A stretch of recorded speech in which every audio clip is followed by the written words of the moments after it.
رانا ثناء اللہ صاحب کی باتوں کو کیوں توڑ مروڑ کر جو ہے نا پیش کیا جا رہا ہے، سمجھ نہیں آ رہی۔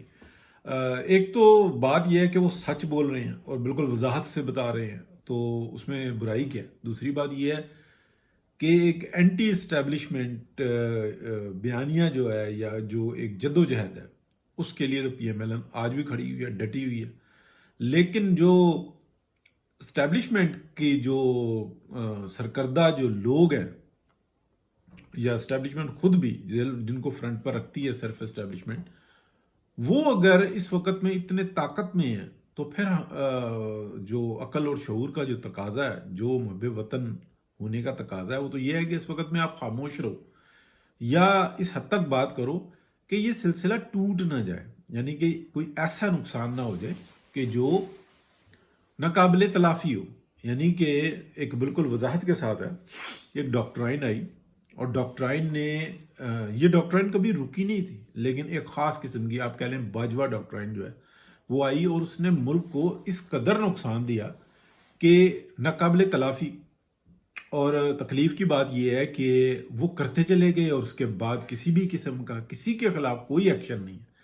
پھر 9 مئی ہو جاتا ہے، اس کے اندر بھی دیکھتے ہیں کہ کسی کے خلاف صرف ماں سوائے ایک نام دے دیے، اتنے بریگیڈیئر تھے، اتنے جنرل تھے، اتنے کرنل تھے، اتنے میجر تھے، بس اس طرح کی بات کر کے اور انہوں نے بات کو ختم کر دیا۔ یہ نہیں ہوتا اس طرح سے، اس سے جو ہے نا کرپشن بڑھتی ہے، اس سے برائیاں بڑھتی ہیں، اس سے جو ہے ادارے کی ساکھ بہت زیادہ متاثر ہوتی ہے۔ اس طریقے سے کوئی معاملات ٹھیک نہیں ہوتے۔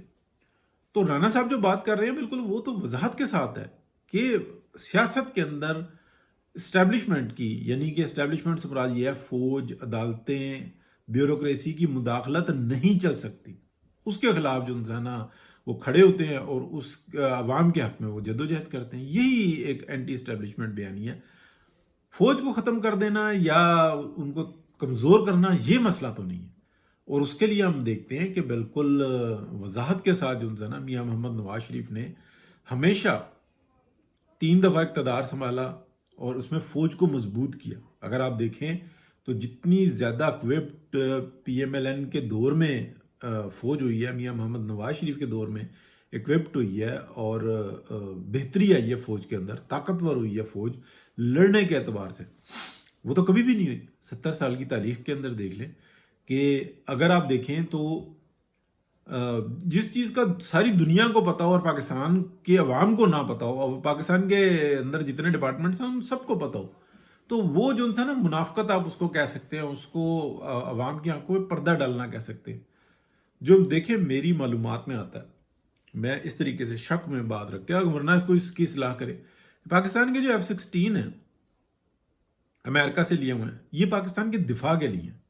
پاکستان نے ان کو بارڈر سے باہر کسی کے اوپر اٹیک کرنے میں استعمال نہیں کر سکتا، یہ میری معلومات میں۔